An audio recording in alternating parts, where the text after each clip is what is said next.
Yo, it's the Life is Dope podcast. I'm your man, Graffiti. What's good, ladies and gentlemen? It's the man of the hour, Davey. Dramatic pause. What's up, Davey? How you feeling, bro? Man, Timberland and Swizz Beatz. Man, yeah, I'm hyped. By the time this episode drops, the battle will probably be over. But I'm saying, Timbo is snatching Swizz's title. What you think? We'll just act like Timberland already won. Yeah, like, that was crazy. Yeah, that shit was fire when he dropped that one beat. That was crazy, and right? He came out the sky and he was like suspended in the air and he was making a beat like hoisted up. Yo, that shit comes true. You are fucking Neo from the Matrix or something. Negro Damas. Word, man. Hey, I'm way more hyped about that beat battle than this fight. Yeah. Maybach. I think that shit is like overly dramatic. And I get it, like, you know, because I'm a boxing fan. I get the hype. But like, and shit, I'm a wrestling fan. And even this is like, goddamn, like, this is a little too much. I mean, I don't know if Connor's going to win the fight, but this nigga is winning the roasting award Yeah, right he's now. killing them with the roasting. But the pandering is getting me, man. Like, we get that y'all are both kind of racist. Like, but y'all are playing that shit all the way up. And the jokes is hilarious, though. It's like, why you wearing a fucking school bag? Right, you can't even read. Like, I would have to hit him right then and there. And you know, he had to do his research. Like, what's wrong with Mayweather? Calls up 50 and shit. He can't read. You can't even read. Just go on World Star. You can see all the jokes. Right. Anyways, let me take a sip of my Barrel's beer. It's delicious. How's it taste? It's delicious. It'll get you drunk. Anyway, we got another special guest in the building today. The real man of the hour. The real man of the hour. Former NFL player. Yeah. Now he's singing and making the musical notes. And I'm going to let him talk to y'all. It's our man, Napalm. Y'all make some noise for Napalm. What's up? How you feeling, brother? Man, I'm feeling good, bro. Word. Appreciate y'all having me. No doubt. So for the people who don't know, who are you? What do you do? My name is Nathan Palmer, a.k.a. artist, writer.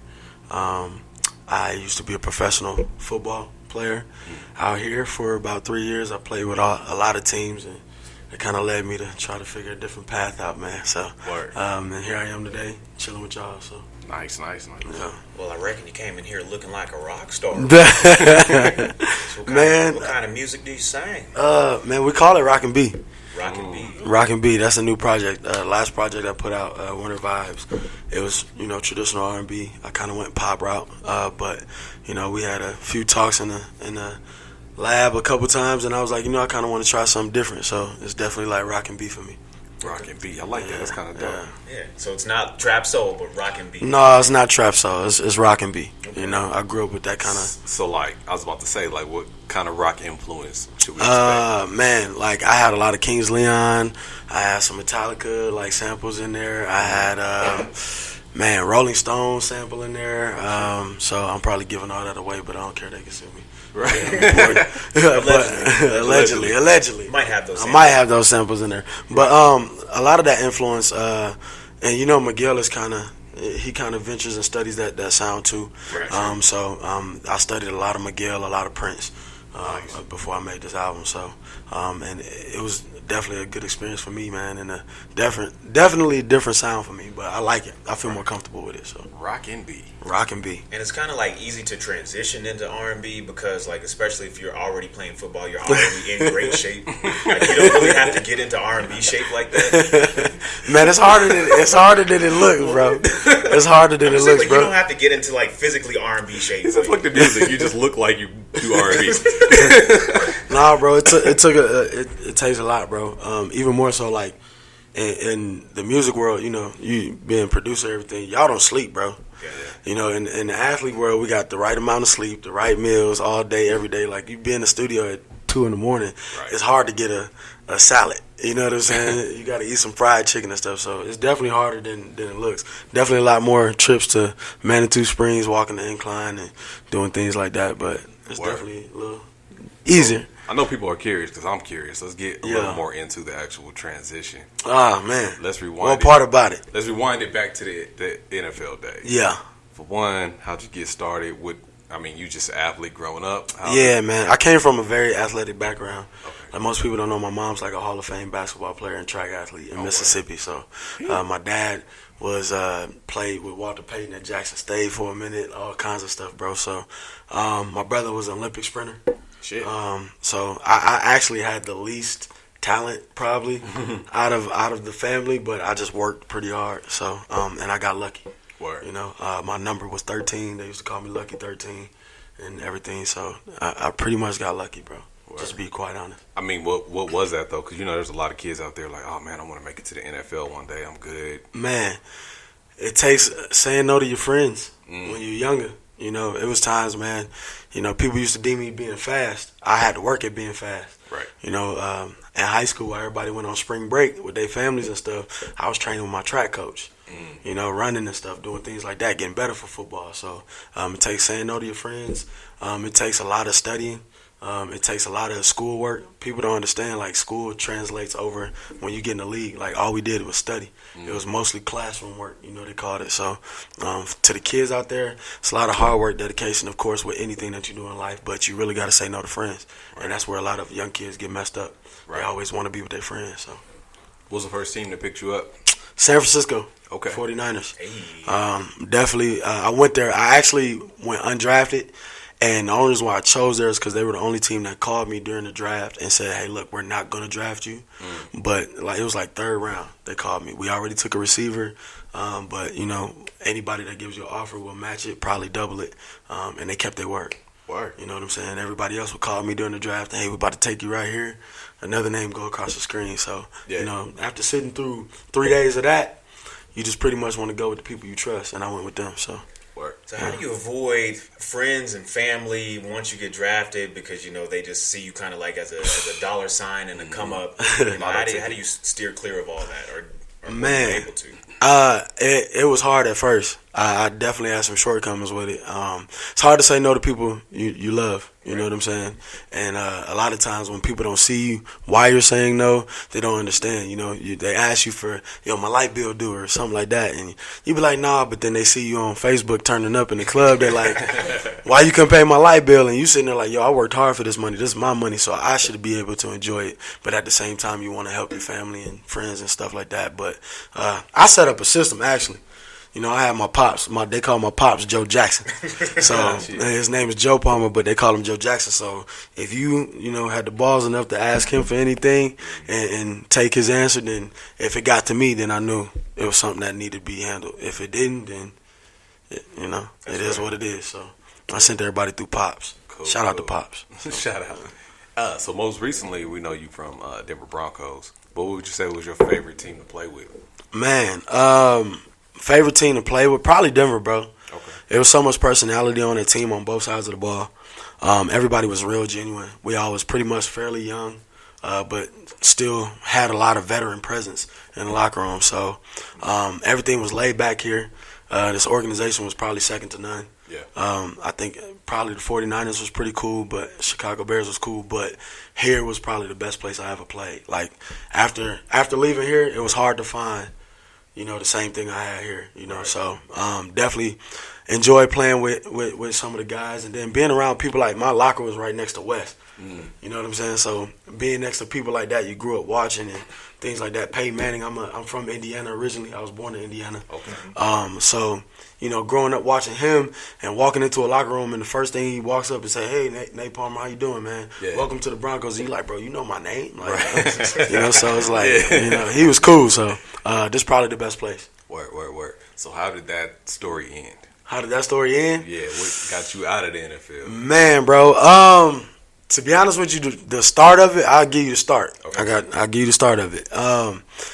When we went to the Super Bowl and got our butt whooped by the Seahawks, instead of me being inside at halftime, bro, I stood by the stage and watched Bruno whole halftime show. And that's when I was like, it might be. I don't blame you though, Bruno. Bruno cold, bro. He cold, bro. Bruno cold. Bro, he brought out the red hot chili peppers and everything, bro. It was cold, bro. It was amazing. I stood there with this this old usher lady, and we stood there. I had on my little jersey, and she stood there, and we both had GoPros and was recording the whole thing. It was amazing, bro. Never forget it. But that's like, after I left, I talked to my parents, I talked to everybody, And it was like, what was the craziest experience? And I was like, man, watching Bruno. Like, everybody was like, what? Like, bro, y'all got whooped. I was like, bro, I don't care. Like, I watched Bruno. I got to see Bruno live. Yeah.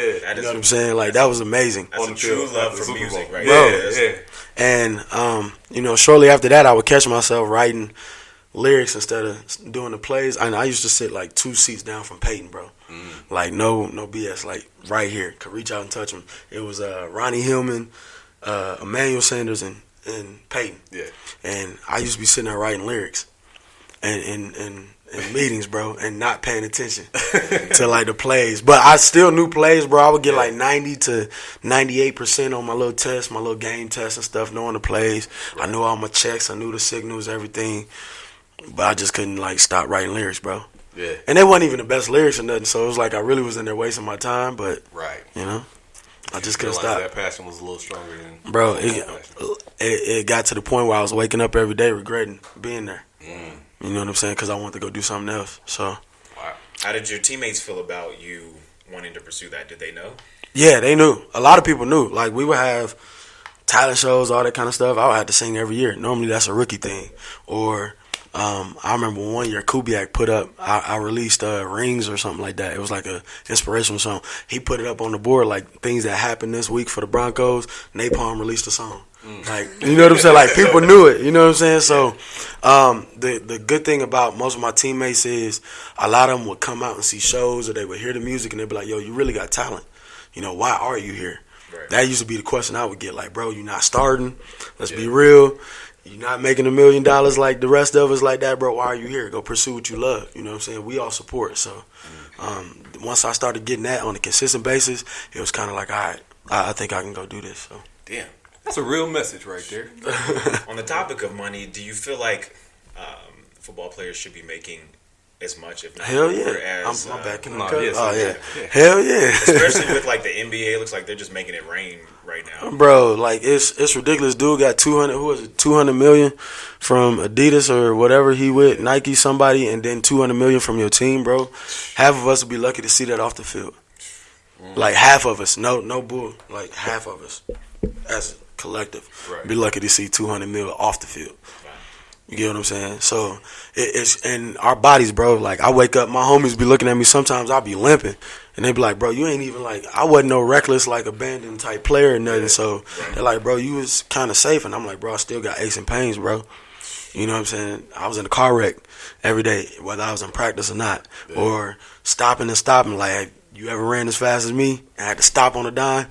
Like, it hurt joints, bro. So concussions. People forget, like, I had a homie, shout out to my dude Kyle Williams. We played in San Fran and here, and one day I get up and one of my homies was like, yo, Kyle just passed out and almost cracked the skull open. And he puts up pictures online, bro. He was walking down the steps and he said he just blacked out and literally woke up next to a hole at the foot of his steps, right next to the sharp edge corner of his steps. Damn. And he was like, bro, it's amazing. Like 2 inches to the right, I probably would crack my skull open. All from passing out, concussion. So what are some things that you think the NFL could do to make the game safer? I don't think there's anything you can do to make that game safer, bro. It's a gladiator sport. Yeah. And we sit here and complain, but we know what we signed up for. Right. So at the end of the day, we know what it is. Just pay us more. Right. Okay. That's it. Pay us more. We deserve more. There's no guaranteed contracts in our stuff. You know what I'm saying? You got players like me who I had to claw. Like, people thought, we all made $1 million. You could look up our salaries. No, we had to fight and claw. Right. Like, it's people that I went to school with that was making more money than me, and I was playing on Sundays. You know what I'm saying? So just pay us more. It's worth more. So we not only can we take care of ourselves, but our families. A lot of times after we leave, bro, there's nothing left for our families, and we've spent 10 years being a gladiator. You know what I'm saying? So that's exactly what I was about to get at. It's just I bring it up because I was at my son's game earlier today, matter of fact.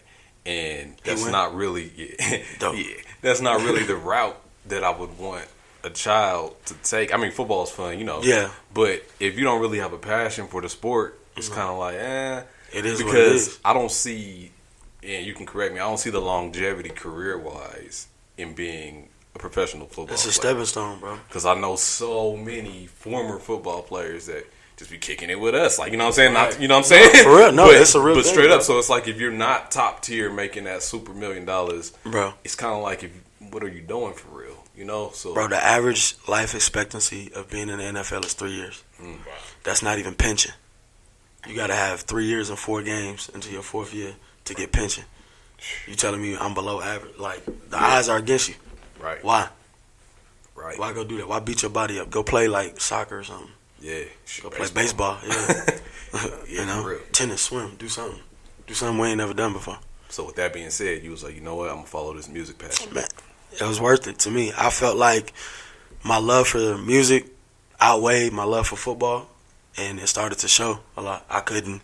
I'd be out on the field and couldn't do nothing. I was either listening to the songs that was playing during practice, trying to write my own remix to it, or not even focus on practice at all. So it definitely was time to walk away. And do you feel like a lot of the hard work and the work ethic that you picked up was able to transition that into music? Were you able to do that? Definitely, man. Just understanding teamwork, you know, in music, you definitely got to have a good team.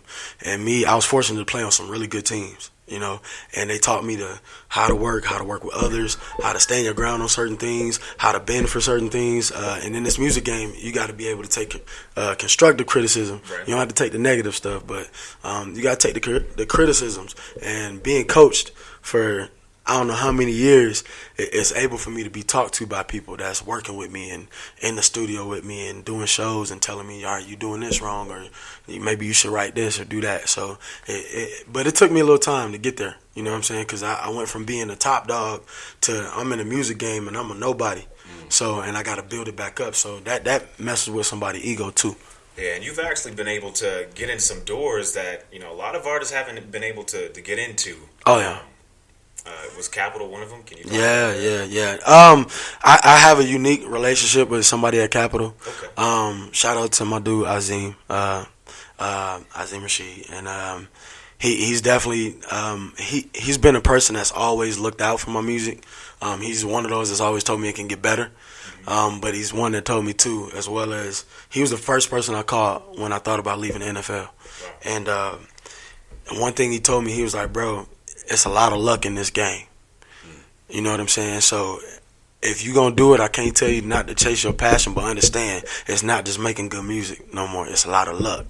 And you just got to learn how to line up your situations to when the luck hits, you're prepared for it. So definitely I went in, I played him some new music. He said he could tell that I've been sitting with music and studying, and he wanted to see where I kept progressing. So that's what became of that situation.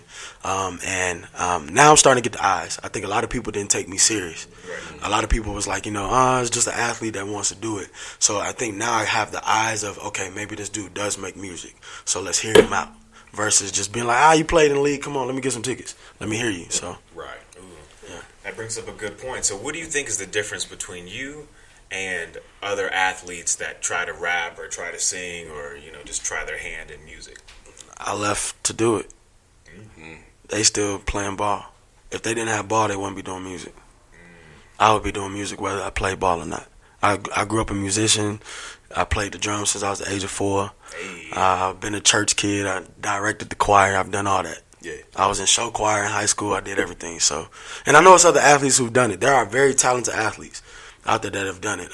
There's another guy too. His name Josh Bush. He actually worked on both albums with me, but he left to do it, and he's writing for, I can't say who probably, but he's writing for people, producing for people. So I think the difference between cats like us and people that are just out here just throwing stuff out is we actually really are passionate about the music, about studying, about making it. Everything that has to do with music drives me. I wake up every morning and listen to something or try to make something every day, and it's not forced. It just happens. And right. So I think that's the difference. The difference definitely shows too, because man, I'd have been pissed if Kobe stopped playing basketball and just No, for real though. And the song was alright. For real. No, he was alright, bro. No, he was alright. Really took it. Iverson. Yeah, I mean, but Iverson was they shut down Iverson. A rapper at heart. Like, he was pretty much a rapper on the basketball court. They had to shut down Iverson, bro. The world wasn't ready for the thug. Yeah. I would have bought that album. He was NBA Tupac. No, for real. For real, he was, man. Iverson was cool though. I respect Iverson, bro. Cool. So let's talk about the behind the scenes. Yeah. The groupies. and the I don't have groupies. I have friends. You got friends. I have friends. So the difference between And wet places. My bad. Go ahead. the difference between the behind the scenes of the NFL and behind the scenes of the music industry. Man, You got a target on your back when you hitting these clubs. definitely. Yeah. Definitely. I think the difference between the NFL and it's a lot wilder parties on the music side. I'm not gonna lie. There's some wild things that go on at these parties that I probably shouldn't talk about too much. But it's no real big difference. Yeah. I think in the NFL it's a lot more glitz and glamour as far as like the moment. But during the off season is probably when we turn up the most in the NFL. Yeah. There is no off season in music. Like you just turn up every day, night in, night out. So I think that's the biggest difference. The women are all the same. For being on both sides, we all messing with the same women. So it's not like the women change or anything like that. These hoes for everybody. For real, I mean they really are. They really are. And some of us for all of them too, so it don't even matter. I kind of always felt like NFL players and football players in general never really party as hard as NBA players. Boy. NBA players be in a club every night. I'm gonna tell you. Y'all don't take y'all ass and go practice. That's why I'm gonna tell you. The difference is NFL players don't have that guaranteed money, so you got two of the big ballers that to take everybody out, and it gets old after a while. Yeah. And then we butt heads for a living, so we not always the easiest to deal with. Basketball players, their money is endless. So whether you a rookie or you 12th man on the bench, y'all all breaded up, y'all all in the club, y'all all buying bottles, and everybody cool. They just got this whole little thing. I mean, the guy that's doing my management, Mike Gomez. Yeah, JB, all them dudes is hoopers. They all 6'8", so definitely hanging out with them showed me the different sides of what hoopers do and what football players do. So, but yeah, basically. Has the Illuminati approached you yet? Man, no, you know what's funny, bro? All right, this ain't no. This ain't no fun. Like, I got this weird. People do weird stuff on social media, so I got like this weird Instagram DM. And it was like this weird symbol, bro. And somebody was like, "Are you prepared to join the Illuminati?" And I was like, "This might be funny." So I was like, "Let me play along with it." I was like, "What does this entail? What do you guys need from me?" Right? Go back to show a couple of the homies I was hanging with, and they was looking like, "Man, where is it at?" And I'm looking, bro. It's gone. What? It's gone, bro. I was sitting there like laughing. They sent me a little message. So I was like, I don't think that was Illuminati, but somebody played a good trick. They figured it out. So I'm gonna just tell everybody I was. Maybe they might do it through DM. That'd be too obvious. The fact that I feel like asked that question means you probably got that offer too. Nah, I ain't got God that. damn it, man! Where the Illuminati at? Nah, I bro. want 'em. I ain't got that offer. Nah, bro. He got like three. He got 3 artist names out here that's still living, bro. He definitely got that call. I'm trying to tell you. You see, I'm definitely still doing this Let me podcast. find out if you got invited. I mean, but the Illuminati keep low key though. Illuminati ain't. As soon as Approach they me. sign They that keep low contract, key. you out of here. They out here sliding in DMs. They doing podcasts. It's nothing what you think it is, Be bro. like, hey, take life is dope with me. Right, for real. No, That's we all dope. getting on shit. Illuminati, just know if y'all listening, your boy is ready, man. Yeah, probably. Send me the application. Who gotta kill? I'm about it, man. We sacrificing somebody. Who we gotta kill? I have nothing to do with this. Y'all know right I now. didn't say all that either. I said application. No, but Oh shit. Anyways, so yeah, it was gone out of your DMs. So no, it was gone. you're It was not gone. done No, with I'm not down with the Illuminati. No, definitely not. Do you believe that there are forces in the music industry, not like Illuminati, but Yeah, of course. higher ups and like gatekeepers that kind of Yeah, bro. You gotta talk to the gatekeeper at some point. Yeah. I think it's gatekeepers in everything, in any kind of industry. I definitely think there are higher ups in the music industry that control a lot of things. I've heard stories. yeah. I've been in some rooms that I probably shouldn't have been in and heard things. Just walked So- in and walked in like, oh my bad. I Man, know y'all like, been here. Shit, no, what you for doing, real. bro? No, for real. Like, you'll be amazed at accidental conversations you hear sometimes. Like, if you right in the scene or you just so happen to know the right people, sometimes you just a fly on the wall and you just hear some things that you probably weren't supposed to hear. And definitely, there's some things out there. Yeah. Some things out there, man. So, just stay clear. Stay woke. Stay woke. Do you think that there is spiritual power in music? Yes. Of course. I mean, if you want to get biblical and things like that, like Let's do it. Lucifer, he was the minister of music, So I definitely think that there are spiritual aspects in our music, especially nowadays. Look at the drugs. Look at what we're doing. Look at how music is going. But it also has healing powers. I know people that it saved lives. It's done a lot of things for people. But I do. Sometimes you feel it when you make music. Yeah, that's true. Sometimes you feel it. It's like you can't explain it. Some songs that I made, I know it's gonna piss my mom and dad off, being the church going folk that they are. But I think that it was a message intended in some of my music for the right people. So, and the way that they take it is I hope they receive it the same way that it came out of me. Yeah, that's true. There's some things like lyrics and stuff that I've wrote down. I'm like, dang, where did I get that from? I said something, man. I've said some things, and I was like, I said that. That's how I feel when I rap about shooting people. Then I got to turn on some Fred Hammond after that. Like, I'm sorry. No, for real. For real, bro. Fall down. You definitely got to keep yourself focused and centered, because it's easy to get lost. Yeah. Easy to get lost, especially when you dive all the way in. Like, I never knew some of the things being an athlete. Once I really dove into the artistry, like, I done dyed my hair, I done headband, all this stuff. You said I look like a rock star. I just been living life. Yeah. And it's just a transition that happened. But you definitely can get lost fast.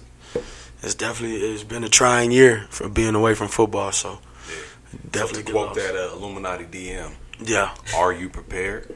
Am I prepared? What I mean is, so right now you kind of starting from ground zero. Yeah. In the music industry. Yep.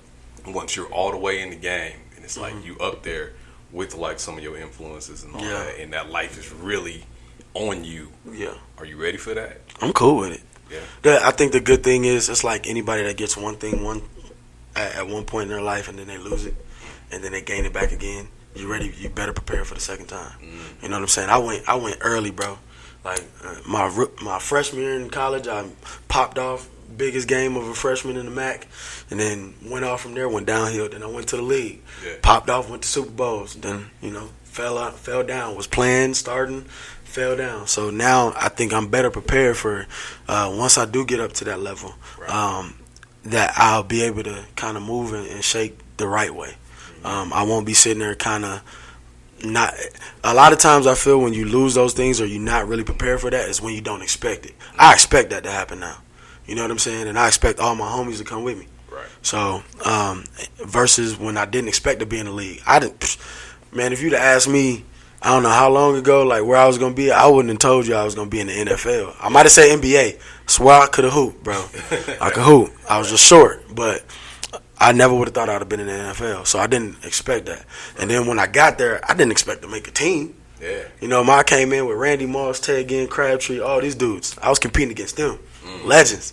You know what I'm saying? We in practice, dude catch over somebody's head, we like Moss, and you looking, it's really Moss. You know what I'm saying? So like, you don't expect that in life. Now though, I expect this. I expect to make sure I pop, and once I get there, it'll be like I've been there before. Right. So musically, do you have any sort of boundaries or limits? Are there certain things that you just won't write about or make songs about? Or Not anymore. NFL stopped cutting the check, so I know my agent gonna be mad, but hey, not anymore, man. I feel like I'm becoming more of a free-spirited person because I don't feel those shackles of being politically correct all the time. Having kids look up to me and agent calling like, bro, you can't post that. The kids, you got a kids camp, like stuff like that. Like now it's like people gotta accept me for me. Blonde hair, whatever I do, smoking weed, whatever it is, like you just gotta accept me for me. Right. That's real, because I feel like someone like Beyonce, it took her a minute to get to the level that she's at now. I think when she was in Destiny's Child, and even when she was, doing the solo thing for the first few albums, she played it kind of safe. Yeah. She wasn't really talking about Monica Lewinsky and over sexualizing her music. So, yeah. So that's pretty interesting. I think now too it's more, we live in a different time, total different time. Yeah. It's cool to be you. Yeah. You know what I'm saying? It's back in the day, people had to protect brands. Right. They had to do a lot of things. Now it seems like the more messed up stuff you do, the better brand you are. So, like, for real, bro, it's people getting punched in the face on stage, getting knocked out, and pop back up like, their fans love it. Like, you know what I'm saying? And then you do crazy stuff out in the media and blow up for it. So it's Speaking of getting punched in the face on stage, Have you ever? Nah. how do you feel about the Double XL freshman cipher? Have you checked it out yet? I haven't, bro. I don't really like any of the rappers. Okay. I was gonna ask you that next. It's I don't. Is my dude Smino in there? Nope. Was Shmino in it? I don't think he was. Nope. That's the only person I feel like should have been a freshman this year. I think Cardi B should have been a freshman this year. You think Cardi B? Yeah, That would have been a good look. It'd have been a good look. But Not everybody rocks with Cardi B though. true. But so with this new generation of music, Yeah. and you coming into the game right now in this odd time in the industry, Yeah. how do you feel about just the overall vibe of the industry right now? Man, music is lacking, and the industry is the industry. Yeah, So I don't want to say too much. right. I feel that. I feel my bad. No, you go ahead. No, I feel like people aren't taking time to make quality music no more. We just putting out quantity, and it's become more about numbers, and it's a popularity contest now. Good music has a hard time surfacing more now than ever before because it's whoever popular or whoever is popping right now who's saying the right ratchet things or putting together the right cadence versus it being an actual song with a message or an actual feeling, something that evoke feeling. So we got a lot of weekend music now. Everybody living on the weekend, and we can only play it on the weekend. But during the weekday, we ain't got nothing to play. Right. So definitely feel like that's what the state of music is, and I hope it come back, man. The feeling of music is starting to like change a little bit. You're starting to get the groove back. You're starting to get the soul in the music and the producers. But I mean, and that's another thing. Producers run the game now. Right. I mean, you can throw any artist on producer stuff and it go. Yeah. You can't throw any producer on the artist no more. Right. And that's sad. That's real. So, with that being said, do you feel like as an artist, it's more important for you to push the music or push yourself? Because I even fall into this sometimes. I might check out an artist because of their personality, because of their image. Like, let me see what this cat is about. I'll be real. I think it's important to push myself. Yeah. And I feel like, and just off base of what you just said, a lot of people will connect with me and my personal story and then fall in love with my music. And at the end of the day, all I really want is people to hear my music and fall in love with my music. Right. So however I have to do that, that's how I'm going to do it. If that means me telling more about me and showing you more about me, about Nathan Palmer, who I am, my struggles, my triumphs, and you start to listen to my music, then I'm going to do that. And then hopefully my music matches what my personality is. That's the problem, though. Right. A lot of people's music don't really match their personality. So Message. Not every. Was there ever a time where you wanted to just give up? Yeah, like 2 weeks ago. Like 2 weeks. No, it's been a few times, bro. And like for me, my biggest thing is like the music game, bro. You never know what can happen. There's like I went from having a certified schedule to everything is okay. On Tuesday we're gonna practice this time, and on Friday we're gonna travel here. Like, bro, just last week I was supposed to be going to LA, and then got a call, and then everybody from LA was here. You know what I'm saying? It's like I had already set up everything out there. I had some dates and all kinds of. Oh, my bad.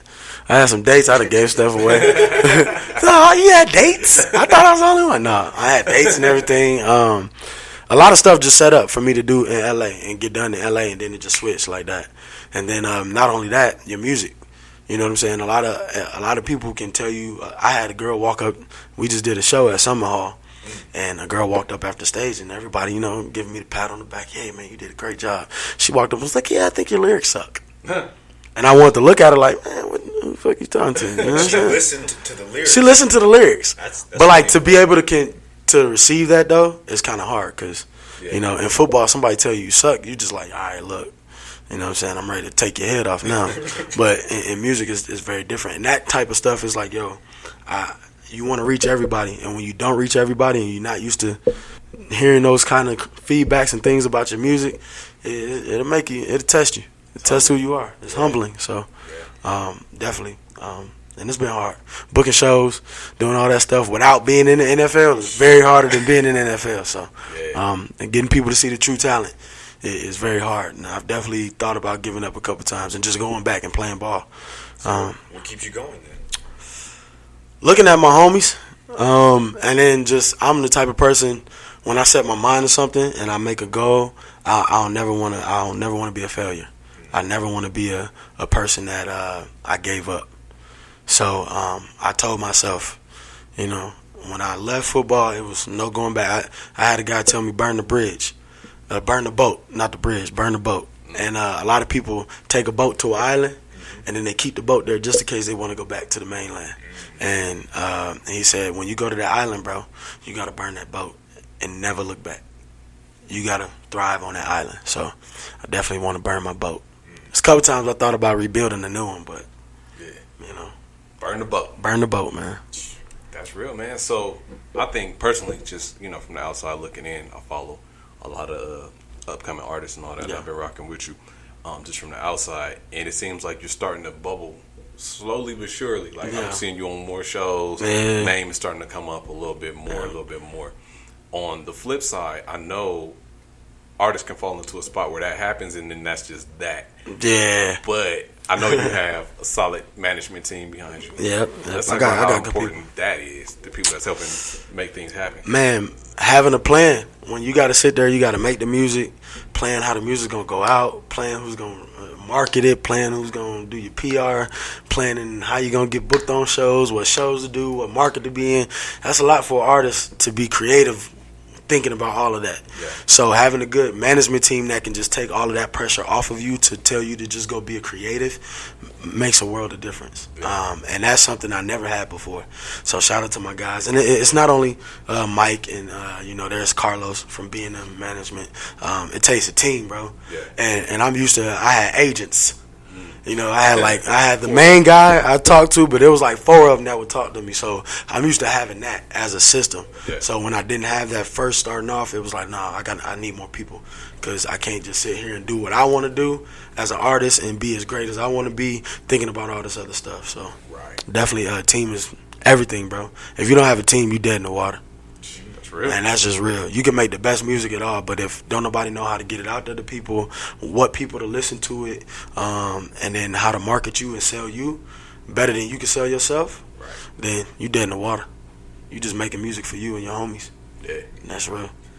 So as far as being a controversial person, and now that you're kind of stepping away from the NFL and not really having to worry about the branding in that aspect. Yeah. How do you feel about Kaepernick and how the industry is responding to him? That's my brother. I played with him. That was actually my roommate. Oh, shit. Yeah, no, people don't know. Like, I used to sit on the couch and listen to him complain about being behind Alex Smith, bro. Like, that's how, tight it was. And people didn't know. He was out here in Vail for a long time, rehabbing. I took homies up to meet him. They was like, bro, you really know this dude. Like, cool. I think what he's doing is amazing. First and foremost, because any person that has the guts to stand up for something for that long, especially being a person who, most people don't know, he's been adopted by a white family. Right. He's a mixed child.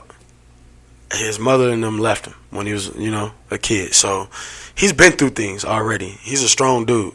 And there's more that meets the eye. But he's standing up for people that he don't even have to stand up for. Right, it's true. You know what I'm saying? He looks like a cholo with all his tattoos. You know what I'm saying? Right. He looks, Persian, I've heard people call him. He's mixed. He's got a name called Kaepernick. And he's adopted by a white family. He owns a tortoise and everything, bro. He's the least from hood, bro. He's the least from hood or, pro-black or anything. But he saw a purpose, and one thing I know about him is he's very stubborn. So he won't give up on something just because other people tell him to. He'll give up when he sees he's wrong. Right. And if he doesn't see he's wrong, more power to him. And I applaud most of the people that have gotten behind him. I hate the NFL for what they're doing to him. They're blackballing him. He's an amazing player. Probably one of the better quarterbacks I've played with. People can look at stats or whatever. He got the same stats as Cam Newton, so they can kill all that noise. Right, you know what I'm saying? For real. And you know, if you don't have a good quarterback coach or anything like that, you know, I can talk that talk now because I ain't playing for nobody. Right. If you ain't got no good quarterback coach and no people around you, bro, you can't thrive as a quarterback. You know what I'm saying? We've seen many people fall victim to that. It's just he has some off the field stuff that people didn't like, so they look for any little thing to be like, get him out of here. Yeah. And I pray today that he gets back in so he can ball out and show people. You know. Do you feel like it's even worth it for him to? I don't want to say like be with the NFL anymore, but at this point they kind of showed their true colors. Like, yo, yeah, we don't stand for this shit. They showed their true colors.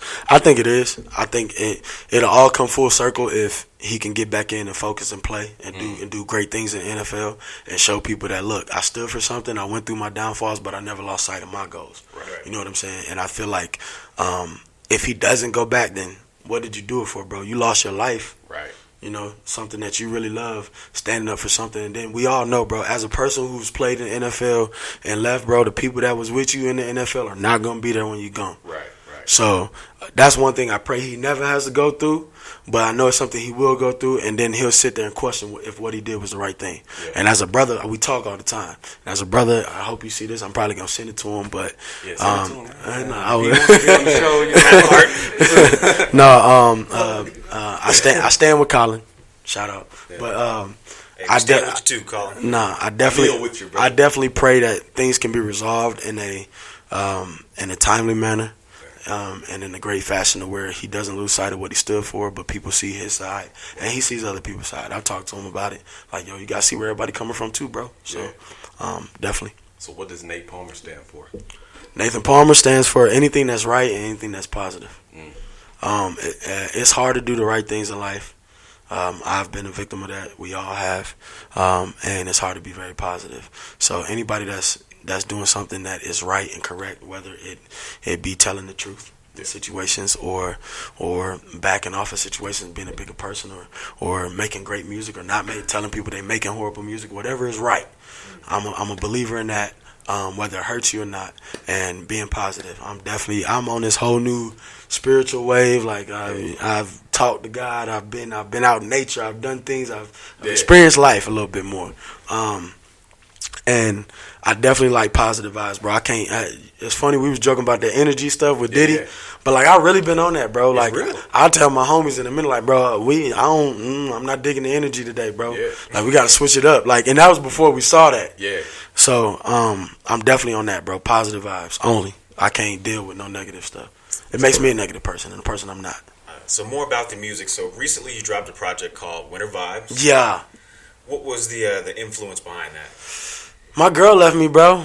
Dang, man. Yeah, man. My girl left me, man, and for the right reasons. You know, now looking back, it was warranted. You know, but you know, I think I tried to tell a story, and Winter Vibes was basically the cuffing season I spent alone, and that's basically. As men, we feel good right about now when the sun's shining. We see other women, we see skin. It don't really hit you when your girl leave you until you like at Thanksgiving with like just like your homies and your family and like everybody got girls and like everybody like, Nate, when you gonna bring somebody home again, you know, type thing. And then you be like, dang, I'm by myself. And then Christmas come around and you used to buying gifts and doing all these things, and like now you sitting here like, hey, Merry Christmas, hoping she texts you back. Yeah, for real. Like, so and like last winter, bro, I really spent it by myself. Like my roommate, like I had roommates, I had people around, but everybody went and did their own thing, and I was so used to being a part of that thing because I was an item with somebody, and literally I felt awkward. So I literally cooked myself Thanksgiving and Christmas dinner, bro, by myself in Denver. So and after that, I was like, all right, I just gotta write this out and put it in. Now so I can kind of see where that song "Cold Motherfucker" came from, bro. It really was like I really wrote that just off the strength of I was like, yo, it's turning me cold. Like I started to not feel nothing. Like people would be like, yo, Happy New Year. And I'm like, is it really happy? Cool, all right, whatever. Like, let's get drunk. What's wrong with this nigga? You know what I'm saying? Like, it really became that. Blood, man. It really became that, bro. It really became that. I was like that. You can ask Gomez, everybody, bro. Yeah. They was like, bro, you kind of, you know, you going through it, bro. Like, you need us to talk to you. What's good? And I didn't feel. And I didn't care about other people feeling. So I was hurt, you know. But Yeah, winter vibes. So you got a new project, Summer Vibes. Summer vibes, baby. Totally different. So that means we smiling, we feel good. You on something now? Something warming your heart up. Definitely. It might be, might be a couple things. It might be a couple teams, a couple teams, No, Summer Vibes is definitely totally different, bro. I just want to be free. Like, one of the first lines I say in my and starting the album off is, here we go again, winter's over. Mm-hmm. No more drunken love, it's time to be sober. Roll another. I'm feeling freer than I've ever been. Bars. You know what I'm saying? And it's not really bars, but it's just what I did. There's some bars. There's some bars in there, but I depended on a lot of other people's the way other people treated me to be happy, and I finally figured out, like, it's really just about me. Yeah. I just got to change the way I live, the way I think about things, the way I perceive things, and chase my own happiness. And then you can't make anybody else happy if you're not happy. So I want to spend the summer being happy, and I went out and I just lived life, and that's where the rock star and all this stuff came from. And Summer Vibes is definitely totally different. It's basically a story. I tell a whole story, like the first day of summer, and from front to back, it's a great experience, I feel like. And I feel like the music feels better.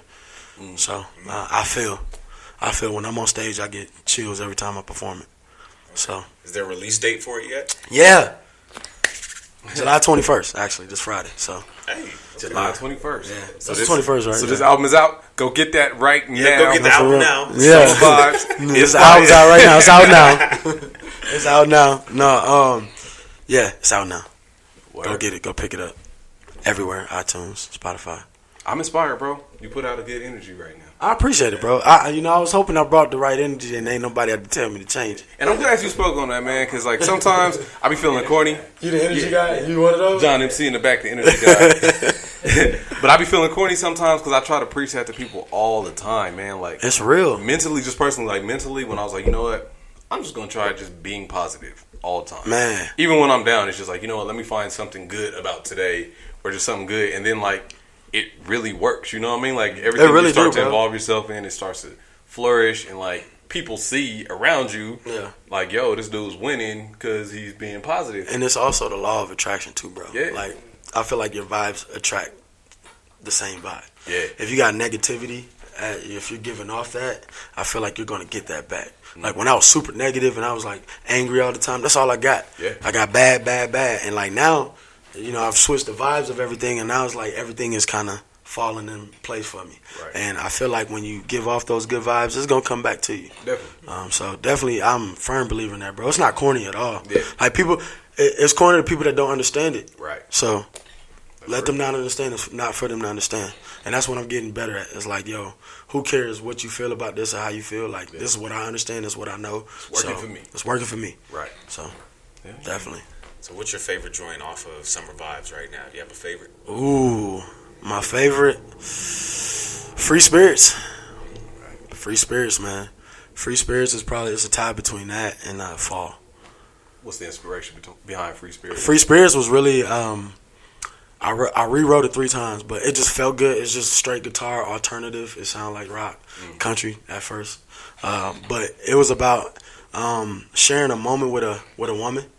And basically, both of you know that it probably won't go anywhere further than that. Right. To put it, nicely. Y'all but smashing. Basically, yeah, basically. But it basically was about enjoying the moment. Like the way we live today, we don't never really enjoy moments because we're too worried about what's going to happen down the line instead of just living in that moment. So I basically wrote about being a free spirit with a woman. Like, we went out to a party, we experienced it, we had a great time, and we didn't really care about, okay, what's going to happen tonight? Yeah. Am I going to smash tonight? We going to smash tonight? Or what's going to happen later on down? And are we going to still be talking? Or are you going to call me in the morning? Is this even really your phone number? Yeah. Like, like, it really was a great time. And for me, wanting to be happy, I didn't want to be around no woman that made me think about those things or made me wonder if she's thinking about those things. I just wanted a woman to be like, yo, we drinking, we having fun. Your homeboys over there, my homegirls over here, we all having fun. And I want to be a free spirit in that moment. So, and it meant a lot to me because, like, at that day, I feel like that was a transition in my life like where I really begin to find who Nathan Palmer is. And so that the day I wrote that song, I really sat in the corner of a party, and we recorded it while the party was going on. You can't hear it on the final record, but if I release it without the mixing, you can hear people in the background and everything. Right. So, and this album is really funny, really creative. I recorded the whole thing in my house, in my apartment. So it got mixed in a bigger studio, but I recorded the whole thing because I wanted to capture, whenever we recorded, I wanted to capture the essence of what was going on around me. Right. Just to add to the feeling. So some stuff you're going to hear is like a song on their first trip with Doobie. You're going to hear our homegirls and stuff talking in the background while we're making the song. Yeah. And I kept it. Like, we got it remixed and sliced up and everything, and we was high. Yeah. So, of course, it's going to be some timing off and everything, but I felt like the feeling of it, every time I let people hear it, it took them away, too. So I just had to keep it. Keep it authentic. Now, I heard Pretty Little Stoner. I thought that was really dope. Yeah. What was kind of the influence behind that? Really, I really just wrote about what happened that day. It was a girl that I knew. She's a real pretty girl. She was ashamed of being a stoner. And, a lot of people, we live here in Denver. Yeah. This is the home of, the cannabis and everything and the marijuana. Legal. Yeah, where it's legal. So I told her, I was like, yo, you're very beautiful woman. You don't have to be ashamed that you do that. Like, now it's kind of it's not taboo anymore. You know what I'm saying? So I really wrote the song about her. Going to meet with her, she called me. She was like, yo, I want to hang out. I can't believe, you actually going to be on your way. So I really just put it in a song and put it in words. And then Ryan Allen, shout out to King Ryder First. Yes, sir. He heard it, and I couldn't hear nobody else on it. I literally was like, yo, bro, I want to feature. He does most of my engineering, and he's a dope artist himself. Yeah. So I was like, bro, it only makes sense, bro. Like, I'm not going to let anybody else even send this record out. Like, it's yours. And he sent it back probably within a couple of days, and it was perfect, bro. I felt like it was perfect. It's what I wanted to embody for the record. So I'm excited to check it out, bro. It's dope. Ryan, come down here too. We're gonna have to. Man, y'all definitely got to get him. Ryan, man. Shout out to Ryan. Got the craziest story, man. I know Ryan got a story. Oh, bro. I grew up with Ryan, man. For real? So I'm gonna keep calling you Rick Jules, man. Man, okay. Ricky J. Young Heater. Ricky J. Bro, we ain't gonna do that to you, brother. Just come down, bro. Get you out there, bro. Ryan is the only person I know besides you, bro, that actually got like 3 artists that like actually names that you can't tell there's 3 different people. Ryan beat me with the names. He got more names. I was like, we can't even put bro out there. We just unveiling the mask right now. But for real, bro. He's super dope, man, and he actually was the one that coined the rock and B term. So shout out to him, because he was like, bro, you dressing like a rock star, you living like it. Bro, you might as well do rock and B. Yeah. You know what I'm saying? And then I literally was like, oh, that's funny. I made a song like this. Yeah. And he was like, oh, bro, it's meant. So, shout out to Rock. That's the wave right there. So, I got a final question for you, brother. Yeah. One piece of advice, knowledge, jewel that you would leave with the world. What would that be? Be you. There's not too many people being themselves nowadays. Yeah. Be you. Straight like that. So straight like that. Maybe we could be the people who aren't being themselves, because since they're not being themselves, that means there's a person available for them to be. There's a person available for them to be. There's definitely a person available for them to be. Nah, just be yourself, man, and be unapologetic for it. Word. I feel like a lot of people just scared to be themselves. Be yourself. Straight up. I'm me. What you see is what you get. How do people get in contact with you? On my social media at Real Napalm. My phone number is not gonna happen. Ladies, if you slide in DMs, you might be able to get it. He loves the Illuminati question, ladies. Yeah, if you slide in there and pretend to be the Illuminati, I might ignore you the second time. So don't take that approach. Nah, free spirits only. Free spirits only. Yes, free spirits only. Hey. I think we just named the title of this episode. For real. Free spirits only, baby. That's how that happens. Yes, man. I hope you don't mind. I'm gonna make that a shirt, bro. That's definitely got to be a shirt. I know a guy that could design it. On that note, man, we appreciate you for coming through, man. Definitely. Napalm. Let's make some noise, y'all. Hey. Life is Dope Podcast. I'm your man Graffiti. I'm Davey. Skirt.